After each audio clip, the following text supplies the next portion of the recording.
Assalamualaikum warahmatullahi wabarakatuh. Halo, perkenalkan nama saya Nanda Sukawati Pratiwi, jurusan Agroteknologi Universitas Bangka Belitung, semester 5.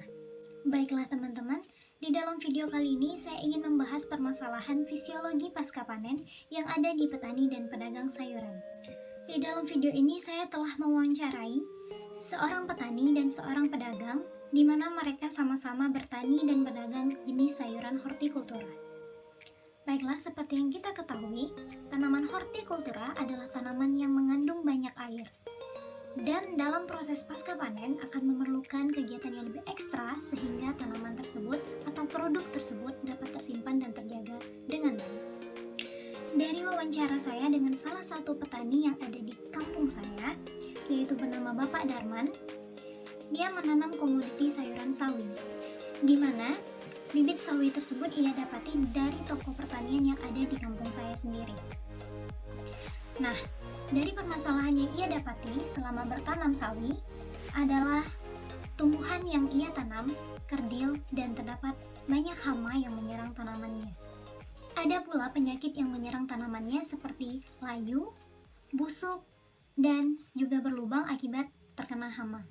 Dari penjelasan Bapak tersebut, beliau mengatasi permasalahan tersebut dengan pemberian pestisida untuk membunuh ulat pemakan daun ataupun hama yang lainnya. Akan tetapi, beliau tidak menyebutkan pestisida itu jenis apa. Dan kegiatan pasca panen yang dilakukan oleh Bapak Darman ini adalah menyimpan tanaman sawi tersebut atau produk sawi tersebut di dalam sebuah bak dengan ukuran besar yang diisi dengan air, dan kemudian sawi tersebut direndam dengan air tersebut agar tanaman sawi tersebut atau produk tersebut akan bertahan lama hingga sampai ke tangan konsumen. Selain dengan menggunakan bak berisi air, beliau juga menyebutkan bisa menggunakan lemari pendingin. Akan tetapi, beliau tidak mempunyai lemari pendingin yang begitu besar untuk menampung produk sawi yang telah beliau panen. Sehingga alternatif lain yang bisa dilakukan dengan mudah dan murah yaitu dengan menggunakan bak diisi air, dan kemudian sawi tersebut atau produk tersebut dimasukkan ke dalam air. Itulah kegiatan pasca panen yang beliau lakukan. Selanjutnya kita beralih ke pedagang sayuran. Dari informasi yang saya dapati, yaitu dengan Ibu Bakri Aminah, lokasi di tempat saya juga, akan tetapi komoditi yang ia jual adalah komoditi sayuran sawi hidroponik. Sawi hidroponik ini ia dapati dari petani hidroponik yang ada di luar wilayah saya. Dari keterangan beliau yang saya dapati, beliau sampai ingin berdagang sayur hidroponik ini karena pada saat ini masih dalam wabah pandemi COVID-19. Awalnya, beliau mengkonsumsi sayuran hidroponik ini untuk konsumsi pribadi. Akan tetapi, semakin bertambahnya waktu, beliau sadar bahwa sayur hidroponik ini memiliki banyak manfaat dan keunggulan.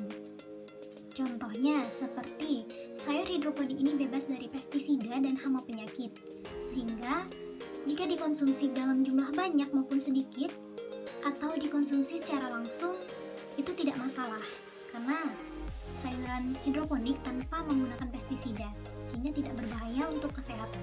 Nah, kendala pasca panen yang beliau hadapi yaitu dalam penyimpanan, lagi-lagi dalam proses penyimpanan.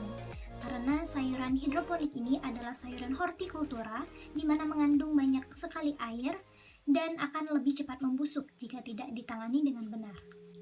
Pengemasan sayuran hidroponik ini menggunakan plastik bening yang diikat agar tidak masuk udara sehingga kelembaban di dalam plastik itu tetap terjaga.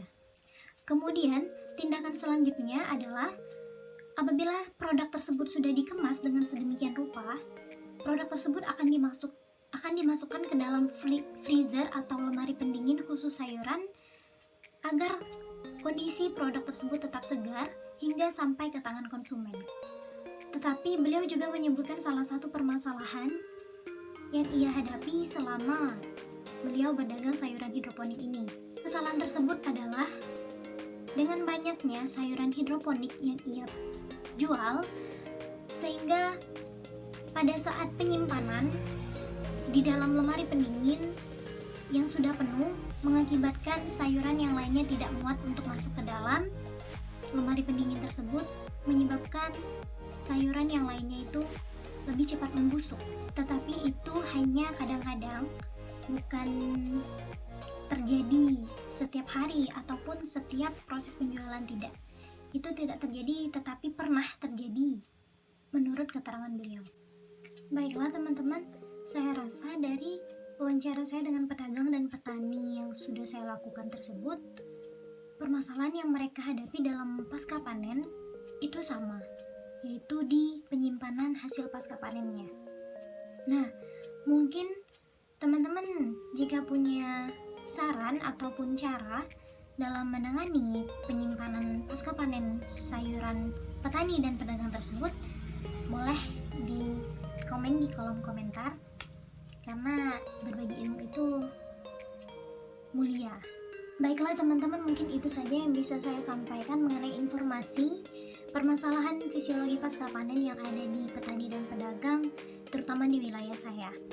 Oke teman-teman, saya ingin mengucapkan terima kasih karena sudah menonton video saya, dan jika dalam penyampaian video ini, informasi ini terdapat salah kata ataupun informasinya yang kurang, saya mohon maaf kepada Allah, saya mohon ampun. Saya akhiri, wallahul muwaffiq ila aqwamit thoriq. Wassalamualaikum warahmatullahi wabarakatuh. Dadah.